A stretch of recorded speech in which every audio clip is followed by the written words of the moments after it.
Et salut à tous et bienvenue dans cette nouvelle vidéo. Aujourd'hui on va s'intéresser à TensorFlow.js. Donc TensorFlow.js, qu'est-ce que c'est? C'est la version JavaScript de TensorFlow, donc il tourne directement dans le navigateur.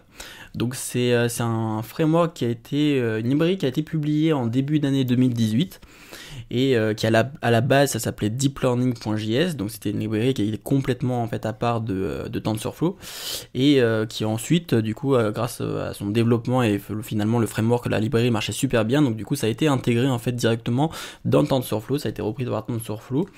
Et du coup ils ont réussi du coup à packager l'ensemble en fait directement dans le navigateur, et on est capable en fait de faire non pas seulement de l'inférence, donc c'est à dire qu'on n'est pas seulement capable de faire de l'utilisation de modèles, mais on est aussi capable en utilisant cette librairie d'entraîner des modèles, et c'est là que c'est vraiment intéressant.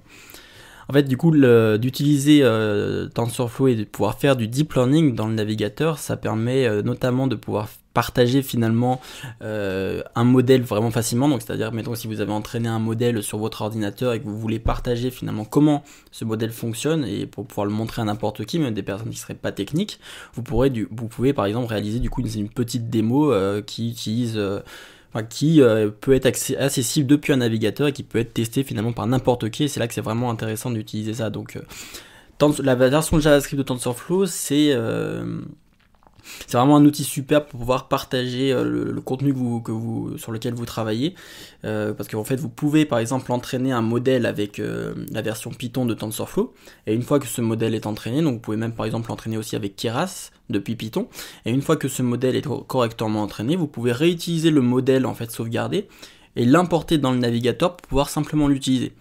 Mais c'est pas tout, c'est-à-dire que vous pouvez aussi utiliser la version JavaScript de TensorFlow pour pouvoir entraîner directement dans le navigateur, et ça donne vraiment des applications sympas. Par exemple ici on a un contrôleur, on peut en fait jouer un jeu directement dans le navigateur en utilisant notre tête. Donc du coup on va regarder directement comment ça fonctionne.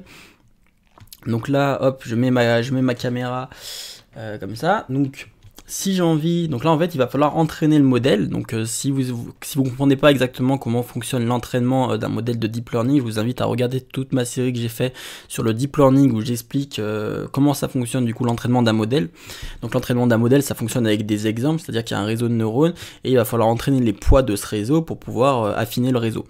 Et pour ça on a besoin de lui donner des exemples, et donc là pour pouvoir jouer à Pac-Man, il va falloir que j'aille du coup en haut, à gauche, à droite ou en bas. Et du coup pour cela je vais entraîner le modèle en lui donnant du coup des exemples. Donc là je vais entraîner le modèle à une image de moi en train d'aller en haut, hop, environ 100 exemples. Là je vais l'entraîner en allant à gauche, ici je vais l'entraîner en allant à droite. Hop, donc du coup je bouge ma tête, comme ça je donne des exemples un peu variés. Et enfin je peux l'entraîner par rapport à ma position d'en bas. Donc là je suis en train de créer en fait finalement une dataset avec du coup des exemples pour chaque classe. J'ai des classes pour la droite, gauche, en bas et en haut. Donc maintenant si je fais train, qu'est-ce qui se passe? Il y a donc l'entraînement qui se lance, et vous voyez qu'il y a un loss qui est en train de diminuer. Donc ce loss, qu'est-ce que c'est? C'est l'erreur que le modèle est en train de réaliser. Et donc c'est la vitesse à laquelle il va... du coup là on voit l'évolution de l'erreur qui diminue. Donc ça veut dire que le modèle, en s'entraînant sur ces données-là, et sur les données que je viens de lui donner, il devient de plus en plus... il devient meilleur en gros à faire la prédiction de ces données-là. Et il va être capable de reconnaître par lui-même maintenant si ma tête est tournée vers la droite, vers la gauche, en haut et en bas. Et en fonction de ça, on va utiliser ce modèle-là pour pouvoir contrôler le Pac-Man qui se situe ici. Donc on y va. Donc je suis pas très bon à Pac-Man, donc en plus avec la tête ça va être compliqué, mais on va essayer. Donc ça va partir. Hop. Donc là, hop, en haut, hop. Je vais aller prendre le petit truc là-bas. Yes. Là, faut que je descende. Ouais, vas-y. Ok. Il y en a un autre à prendre. Hop. Voilà, j'en sors plutôt pas mal. Donc voilà, si maintenant voilà, je rentre dedans, du coup je meurs. Et du coup voilà, c'est intéressant, c'est quand même que je peux complètement contrôler. En fait, on voit en jaune que ça s'affiche la sélection qui a été faite. Et donc voilà, ça marche plutôt pas mal. En fait, vous voyez qu'en une minute, j'ai pu entraîner un modèle directement dans le navigateur et j'ai pu l'utiliser. pour pouvoir jouer. Donc c'est très intéressant, c'est une librairie vraiment intéressante, même à un niveau pédagogique pour pouvoir apprendre à faire du deep learning, c'est super intéressant. Donc bien entendu, il y a besoin quand même un peu de théorie, donc pour ça il y avait la série que j'ai fait sur le deep learning que vous pouvez consulter pour savoir comment le deep learning fonctionne de manière théorique. Mais dans cette vidéo, donc je vais vous apprendre je vais vous montrer comment est-ce qu'on peut réaliser en fait finalement ce genre de jeu en utilisant la version JavaScript de TensorFlow, tensorflow.js. Alors pour cela, j'ai un code que je mettrai du coup en description, qui sera le code du coup que je vais présenter dans cette vidéo. Donc c'est un code qui permet, c'est le code de base en fait qui va pouvoir vous permettre de pouvoir faire un jeu comme le jeu auquel je viens de jouer. Donc voilà, si vous pouvez aller, une fois que la vidéo sera terminée, vous pourrez aller le consulter de nouveau pour pouvoir le récupérer et commencer à créer votre propre jeu en utilisant votre tête. Ou vous pouvez également le faire avec la main, hein, vous pouvez également le faire ça. Donc n'hésitez pas à mettre une petite étoile sur le repo, ça fait toujours plaisir. Et donc on va commencer, donc là j'ai mis en place en fait une page sur laquelle on va commencer avec un code super simple. Et ce code là, qu'est-ce qu'il fait? Pour le moment il demande simplement la caméra. Et il affiche la caméra. Là je vais expliquer ce qui s'affiche ici après. Il demande la caméra et une fois qu'il a la caméra, on peut appuyer sur les boutons gauche, droite, en haut et en bas. Et on peut appuyer sur le bouton entraîner et show pour pouvoir afficher en fait ce que le modèle est en train de prédire. Donc on va voir comment ça fonctionne. Donc pour pouvoir utiliser TensorFlow, la version JavaScript de TensorFlow, vous avez simplement, c'est ça qui est vraiment super avec cette librairie, c'est que vous avez simplement besoin de l'importer tout simplement comme ça dans votre code. Donc vous faites du coup c'est cette URL là pour aller importer la dernière version en cours de TensorFlow. Une fois que vous avez ça dans votre HTML, il va falloir ajouter MobileNet. Donc MobileNet, qu'est-ce que c'est? MobileNet, c'est un réseau de neurones. Donc c'est un réseau à convolution en fait qui est entraîné. Donc MobileNet, Neural Network. Voilà, donc c'est un réseau de neurones en fait qui a été entraîné en fait et designé pour pouvoir tourner sur mobile, donc sur des plateformes en fait légères, donc comme le navigateur. Et ces plateformes-là, du coup, ce réseau-là, en fait, ici, il a été pré-entraîné, il a été mis à disposition sur Internet, et du coup, on peut l'utiliser directement. Et donc là, du coup, ici, qu'est-ce qu'on fait? C'est qu'on importe le modèle, en fait, déjà pré-entraîné de MobileNet. Donc ça, c'est cette ligne-là. Donc là, voilà, c'est les modèles, en fait, qui sont mis à disposition de TensorFlow, par TensorFlow, ils sont mis à disposition directement ici, on peut les récupérer. Alors ici donc j'ai une première, donc là c'est pour afficher des logs si on en a besoin. Là, ici du coup je mets une vidéo qui sera la caméra qui s'affiche ici. Ensuite ici je définis mes boutons, les différents boutons qui sont situés là. Ici du coup j'ai un bouton pour lancer l'entraînement qui appelle la fonction d'entraînement et un bouton pour afficher des logs qui appelle la fonction d'affichage pour dire qu'il va falloir afficher des logs. Ici je récupère mes boutons en JavaScript, c'est pas très intéressant. Ici et donc là j'ai par contre, c'est là que ça va être intéressant, c'est là où je vais créer en fait la dataset, c'est que du coup le machine learning on a besoin de lui donner des exemples pour qu'il puisse s'entraîner dessus. Et donc les exemples sur lesquels il va devoir travailler, ça va être ces les datasets vont être définis ici, donc là-dedans on va mettre les features de l'image, donc ça va être les informations qui permettent de représenter l'image. On verra juste après que ces informations là ne sont pas forcément les pixels de l'image, ici on va utiliser d'autres informations qui proviennent de l'image. Et on a target qui permet de savoir à quelle classe est associée à quelle image. Donc du coup, pour ça, grâce à cette association-là, on pourra dire par exemple les premières informations des images que je mets dans Features. Ici, on regardera la première information qui est dans Target, c'est que ça correspondra à la classe qui est associée à l'image. Comme ça, on dit pendant l'entraînement, du coup, le modèle il saura, ok, cette image, c'est la tête qui est à droite. Donc du coup il faut que j'ajuste mes poids pour pouvoir prédire la prochaine fois correctement que la tête elle est bien à droite et qu'elle n'est pas à gauche, en haut ou en bas. Ici simplement des petits événements que j'ai mis pour savoir si le bouton il est actuellement cliqué ou non, ça me permettra de pouvoir collecter plus rapidement des images. Cette partie là on verra après, pour le moment je l'ai commenté. Celle-ci c'est pas une fonction très importante, c'est simplement pour mettre en route la webcam, donc, et pour pouvoir la mettre sur l'élément. Donc là c'est pas très important cette partie là. Ensuite là c'est là simplement pour afficher des logs plus tard. Et donc là la partie qui va être intéressante, donc c'est ici. Donc là je vais lancer l'application. Donc là ce que je vais faire pour commencer, c'est que je vais charger en fait, donc là la charge en asynchrone cette fonction pour que ça se fasse en arrière-plan, et enfin que ça bloque pas le processus normal. Et ici je vais charger MobileNet Et une fois que MobileNet sera chargé, donc MobileNet c'est le réseau à convolution dont je vous ai parlé juste avant, et une fois que MobileNet sera chargé, je vais pouvoir y accéder depuis le net, la variable net ici. Donc ici ça charge. Ensuite là j'allume la webcam avec la fonction qui est plus haut. Donc là c'est pour charger la webcam. Et à partir de là, ce que je vais pouvoir faire, je vais lancer une boucle dans laquelle je vais aller récupérer les éléments de ma webcam à chaque itération de la boucle et je vais la classifier. Donc je vais utiliser le réseau de neurones de MobileNet qui est déjà entraîné et je vais aller récupérer la prédiction enfin le résultat du coup ici de la classification de ce réseau à convolution là. Et ici je vais aller afficher du coup le premier résultat et la classe qui est associée à ce premier résultat. Et donc ici c'est exactement ce qui se passe quand je lance le code, c'est qu'ici sur la droite ça m'affiche des prédictions et qui sont les prédictions que le réseau de neurones a pu effectuer. Donc ces prédictions là pour le moment elles sont pas forcément là apparemment vous voyez il détecte, alors qu'est-ce qu'il détecte? Donc là il détecte des fois un microphone, je crois que je l'ai vu passer. Voilà, microphone, donc il a dû détecter le micro qu'il y a ici en fait. Voilà, donc là ça détecte les objets, donc, mais c'est pas cette partie là en fait qui est vraiment intéressante parce que nous ce qu'on veut faire c'est pas utiliser la prédiction que ce réseau de neurones là déjà entraîné a été fait.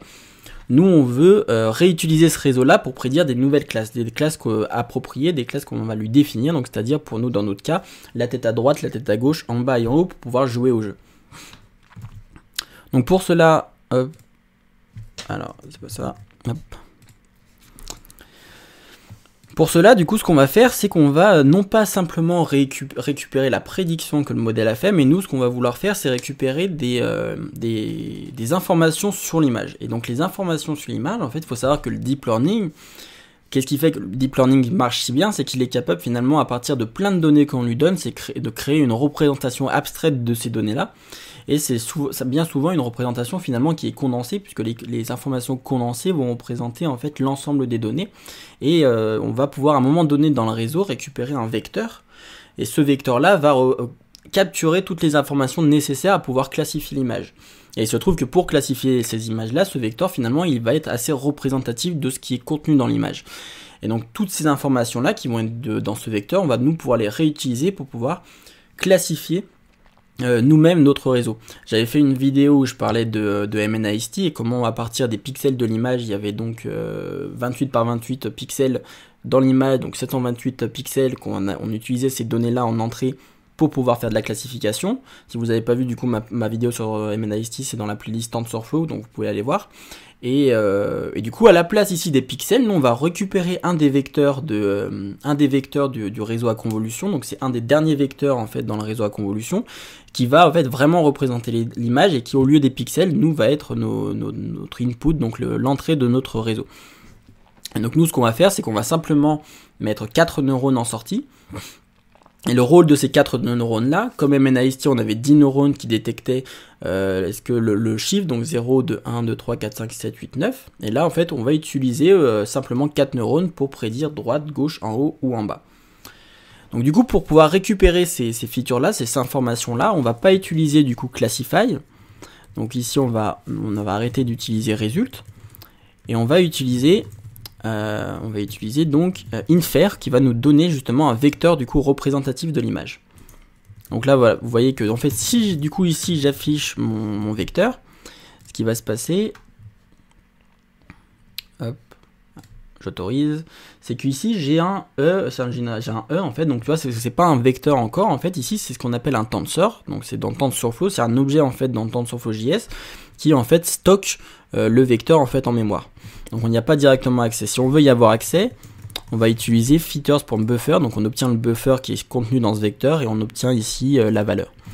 Et donc ici on peut aller afficher toutes les valeurs, hop, autoriser, et ici voilà j'ai affiché, donc là hop, ici il y a les vecteurs, du coup le vecteur qui s'affiche bien. Hop. Donc moi ce que je vais faire maintenant c'est que je vais ajouter du coup ce vecteur là, je vais l'ajouter, donc là je vais arrêter d'afficher ça. Ce que je vais faire c'est que je vais l'afficher, enfin je vais l'ajouter du coup à ma dataset. Donc je vous avais dit qu'on avait défini deux listes tout à l'heure, les features et les targets. Et donc je vais ajouter ça du coup à ma dataset. Donc je vais décommenter cette fonction. et je vais ajouter ça à ma dataset. Donc ici en fait je vais simplement regarder est-ce que je suis en train d'appuyer sur mon bouton de gauche, est-ce que je suis en train d'appuyer sur le bouton de droite, est-ce que je suis en train d'appuyer sur le bouton en haut et en bas. Et si je, par exemple là je suis en train d'appuyer sur le bouton de gauche, ce que je vais faire c'est que je vais simplement ajouter ces données là à ce tableau, à cette liste, et ensuite j'ajoute également la classe qui est associée. Donc ici c'est la classe numéro 0, donc là c'est de manière arbitraire que je le définis, et ici par contre droite c'est la classe numéro 1, en haut c'est la classe numéro 2, et en bas c'est la classe numéro 4, pardon, 4, 3, la deuxième et la première classe. Et du coup voilà, je mets en fait un petit 1, du coup c'est ce qu'on appelle du one hot encoding, c'est pour pouvoir en fait quand vous allez en fait calculer l'erreur de votre modèle, ça va être assez pratique d'avoir en fait cette représentation là pour pouvoir utiliser directement le vecteur et faire une addition avec le vecteur, enfin une multiplication avec le vecteur pour pouvoir calculer l'erreur plus facilement. Donc c'est pour ça qu'on utilise cette représentation là au lieu de simplement mettre la classe 1, 2, 3, 4. Donc du coup on utilise cette représentation. Donc ici on a collecté en fait du coup les données qu'on va avoir besoin pour pouvoir entraîner notre modèle. Et maintenant ce qu'on va faire c'est qu'on va devoir définir ce modèle. Donc ce modèle il va être super simple. Et avec la version JavaScript de TensorFlow ça va être encore plus simple. Hop, alors ici. Donc ce que je vais faire en premier c'est que je vais définir l'entrée de mon modèle. Donc du coup en entrée qu'est-ce que j'ai? Donc je définis l'entrée de mon modèle avec tf.input. Donc j'ai accès à tf parce que je l'ai importé en haut de la page tout à l'heure. Et ici je définis la taille du batch, et du coup la taille du batch ici je définis nul et 1000. Alors 1000 du coup pourquoi 1000? C'est parce que le vecteur que j'ai récupéré de MobileNet qui est du coup le vecteur représentatif de l'image, ce vecteur là il a 1000 valeurs. Et ensuite, là, pourquoi j'utilise nul? J'utilise nul parce que ici, je veux en fait passer autant d'images que je veux. Donc ça peut être un nombre arbitraire d'images, ça peut être 10, tout comme ça peut être 15 ici. Ensuite ici, je définis la sortie de mon modèle. Donc là, pour comprendre cette ligne-là, il faut la voir en deux temps. En premier temps, il y a cette ligne où j'utilise tf.layer.dense et qui fait simplement en fait du coup qui définit en fait, ça me définit automatiquement les poids, donc une matrice de poids pour chacun des 4 neurones qui est en sortie. Ici je définis le fait que je veux 4 neurones. Pour chacun de ces 4 neurones là, ça va automatiquement définir les poids de mon réseau de neurones, ça va automatiquement définir le bias pour chacun des neurones. Donc voilà, si vous avez encore des problèmes sur ces notions-là de poids et de bias, qu'est-ce que c'est? Allez voir ma série sur le deep learning où vous pourrez comprendre qu'est-ce que c'est les poids et qu'est-ce que c'est les bias dans le réseau de neurones. Donc du coup, j'ai 4 neurones en sortie et je fais une activation softmax parce que je veux une distribution de probabilité sur mes derniers neurones pour que quand je les ajoute tous ensemble, la probabilité fasse 1 une fois qu'on les additionne ensemble. Donc ici, j'utilise un softmax. Et une fois que mon layer, du coup, mon layer ici, il est créé, ce que je fais, c'est que j'applique mon input. Et ici, en output, j'obtiens finalement une sortie symbolique. Donc, c'est pas une vraie sortie. Si là, je fais un console log de output, je vais pas avoir une valeur parce que pour le moment, input, il vaut rien. C'est simplement une entrée. Mais output, c'est un peu comme une opération. C'est-à-dire que ça représente l'opération. Enfin, la valeur sera... cette opération-là, c'est l'opération que je vais devoir lancer pour pouvoir obtenir la sortie que je veux quand je donnerai une vraie entrée. Et ici, finalement, je définis mon modèle en disant qu'est-ce que c'est les entrées de mon modèle. Donc les entrées, c'est cette partie-là, donc c'est l'entrée de mon modèle que j'ai définie. Et la sortie de mon réseau, c'est celui-ci. Et là, j'aurais pu finalement ajouter à mon réseau des layers intermédiaires ou faire un réseau à convolution, par exemple, et finir sur un simple layer comme ça. Donc ici je définis mon modèle et enfin ici je vais utiliser du coup un optimizer donc pour pouvoir entraîner mon modèle et pour pouvoir du coup modifier les poids de mon modèle, et donc pour ça je vais utiliser un Adam Optimizer. Donc un Adam Optimizer, ça se base sur les mêmes techniques de la descente de gradient que j'ai présenté déjà dans d'autres vidéos, mais ça en gros ça modifie automatiquement le learning rate qui est ici pour pouvoir modifier les poids de manière beaucoup plus intelligente. Donc ici c'est sur cette ligne là que je le fais. Et enfin je compile à la fin mon modèle pour pouvoir lui dire ok, donc du coup l'optimizer c'est ça que tu vas utiliser, et l'erreur tu vas la calculer en utilisant cette erreur là qui est categorical cross entropy. Et ça qu'est-ce que ça fait, c'est que ça va calculer du coup c'est du coup une fonction d'erreur qui va calculer l'erreur sachant qu'on utilise un softmax et qu'on a en fait plusieurs classes différentes. Donc en fait c'est une fonction d'erreur qui est bien adaptée à ce format là à ce format-là qu'on a défini ici. C'est une erreur qui est adaptée pour pouvoir calculer facilement l'erreur en fonction d'un softmax et d'un one-hot encoding en target. Donc voilà, donc là on a pu définir notre modèle. Et donc maintenant, ce qu'on veut faire, c'est qu'on veut définir du coup l'entraînement. Donc cette fonction-là, elle est appelée quand je clique sur le bouton Train. Et donc on veut définir l'opération d'entraînement. Donc l'opération d'entraînement, qu'est-ce qu'elle va faire? C'est qu'elle va prendre du coup toutes les données qu'on a pu stocker dans Features et dans Target.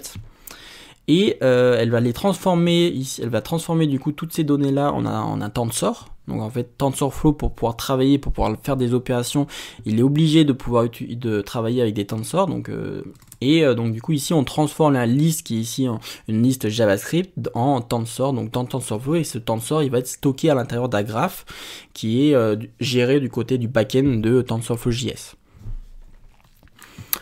Ici du coup on entraîne le modèle, donc c'est assez simple de le faire. On met modèle.fit, on met les features, donc les données, donc c'est les vecteurs représentatifs de l'image, on met la target, donc qu'est-ce qu'on attend pour chaque image.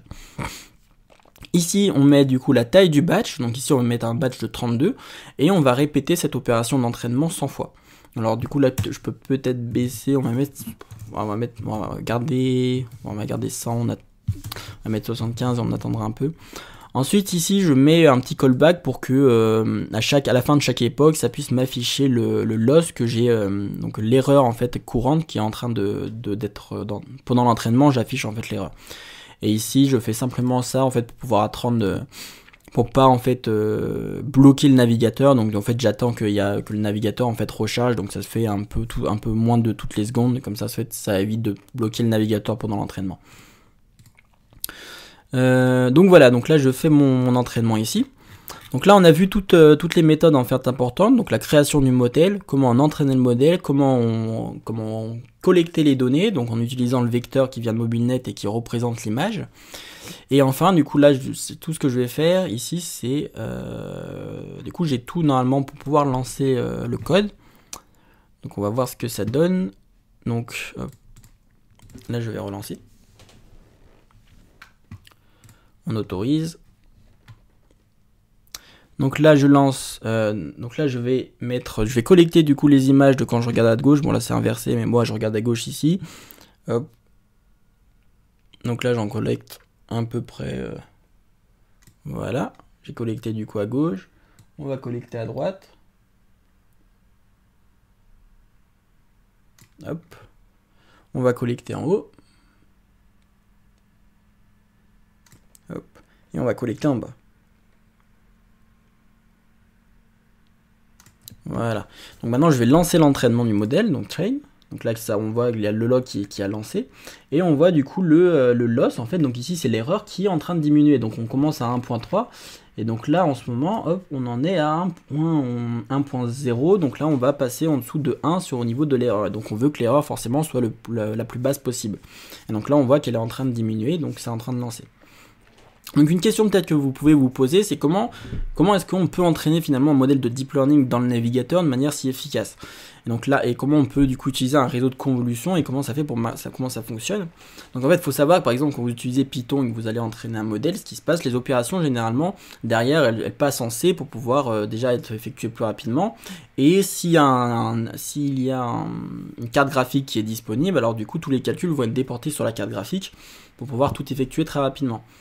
Et donc c'est pour ça que finalement c'est super rapide en Python. C'est pas parce que Python est rapide, c'est finalement parce que tout le calcul est déporté déjà côté bas niveau déjà quand c'est des vecteurs. Et quoi qu'il en soit, s'il y a une carte graphique, il est déporté sur la carte graphique. Et ici dans le navigateur, tous les calculs sont pas faits en JavaScript. Ici les calculs, ils utilisent un backend. Et ce backend là, il suppose que c'est WebGL. Et WebGL, il a été conçu du coup pour faire de l'affichage graphique et pour pouvoir gérer du coup des matrices. Et il utilise directement en fait le GPU de la machine. Et grâce à ça, en fait, on est capable de pouvoir utiliser WebGL et toutes les opérations matricielles qui utilisent correctement le GPU pour pouvoir entraîner le modèle. Donc en fait, tous les calculs se font pas côté JavaScript, ils se font du côté du GPU. Donc c'est pour ça que ça marche aussi. Donc les performances sont quand même meilleures en Python parce que WebGL n'est pas aussi optimisé par rapport à au lien en fait entre le backend et du coup le front. Ici le front étant le JavaScript ou le Python. Mais ça marche plutôt bien. Donc là on voit le modèle qui s'entraîne. Et donc voilà, c'est pour ça en fait finalement qu'on peut réussir à faire de l'entraînement tout de même depuis le JavaScript. Et c'est intéressant parce que vous pouvez du coup partager en fait cette page une fois que vous l'aurez créée avec n'importe qui, et n'importe qui sera capable de pouvoir utiliser ça et de lancer un entraînement de son côté. C'est du coup très pédagogique et bon pour pouvoir partager votre travail.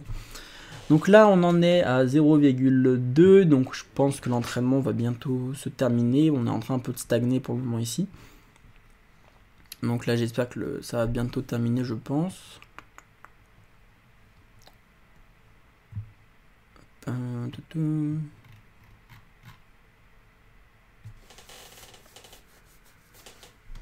Donc là en fait une fois que de toute manière cet entraînement sera fini, en fait vous voyez qu'on a en fait pu concevoir la base de l'algorithme qui permettrait en fait après de pouvoir ajouter un jeu sur le côté et de pouvoir contrôler en fait les inputs du jeu pour pouvoir jouer en fait avec votre tête ou avec d'autres trucs.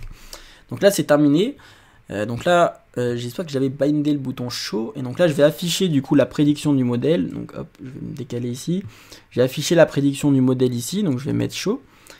Donc là hop, droite, ok, donc là ça marche à peu près. Hop, gauche, alors je sais pas ce que ça affiche là. Hop, alors là on est sur du en haut. Alors, donc le done marche bien, ok, le done il marche plutôt bien. Le droite a marché, ouais, là, le droite a marché, là j'ai 59 quand j'avais la tête complètement à droite. Ouais, le droite marche bien. Le gauche, hop.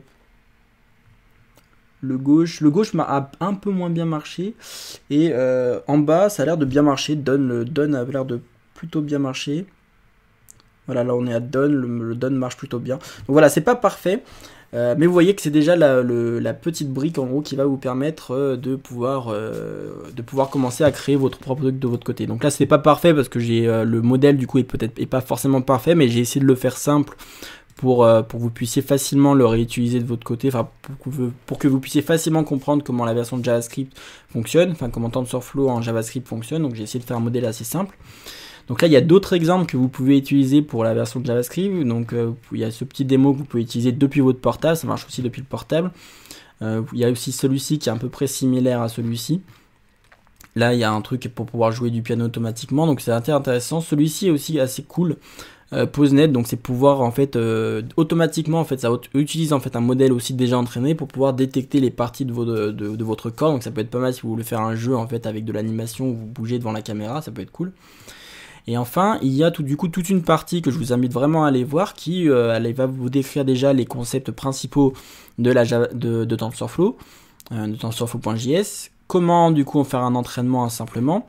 Ici, ça vous explique comment faire un entraînement en fait sur du MNIST. Donc c'est un peu comme la vidéo que j'avais fait pour pouvoir classifier du coup des chiffres. La différence c'est qu'ici ils utilisent un réseau à convolution. Moi j'avais fait une vidéo sur les réseaux à convolution. J'avais fait une vidéo théorique plus une vidéo où j'expliquais comment pouvoir classer des images avec TensorFlow. Et ici, Transfer Learning, donc Transfer Learning, c'est exactement en fait ce qu'on a fait aujourd'hui, c'est qu'on a utilisé en fait un modèle existant, donc MobileNet, on a réutilisé un vecteur qui a été construit par ce réseau-là pour faire une nouvelle classification. Et ça, c'est ce qu'on appelle du Transfer Learning, donc du transfert d'apprentissage. Et donc là, ici, dans ce tuto, ils expliquent du coup comment faire aussi de la prédiction depuis ce qui vient de la caméra. Et donc, ils expliquaient tout ça. Donc là, eux, là-dedans, je pense qu'ils utilisent aussi alors, ils montrent comment le faire avec MobileNet et voilà, donc ils utilisent toute cette partie là. Donc voilà, je vous invite du coup, donc là le code moi que j'ai fait il est un peu différent. Ici ils ont par exemple utilisé deux layers, ils ont fait les choses de manière un peu différente. Mais voilà, je vous invite maintenant que vous avez eu cette petite intro à TensorFlow.js à aller regarder par vous-même comment tout ça fonctionne. Voilà, n'hésitez pas à vous abonner à la chaîne si ce n'est pas déjà fait pour avoir des vidéos du coup qui parlent d'intelligence artificielle. N'hésitez pas à liker cette vidéo si elle vous a appris des choses. Vous pouvez également rejoindre le Discord de la communauté. On commence à avoir un peu d'activité dessus, ça commence à être sympa. Vous pouvez poser des questions que ce soit sur TensorFlow.js ou sur autre chose. Et la semaine prochaine, normalement, je devrais continuer la série sur l'apprentissage par renforcement que j'ai commencé dans les dernières vidéos, où on utilisera TensorFlow.js avec du renforcement pour pouvoir approximer les étapes sur du Q-learning. Donc c'est ce que la théorie dont j'ai parlé, ça c'est ce que j'ai parlé dans la dernière vidéo. Et voilà, et donc moi je vous dis à la prochaine.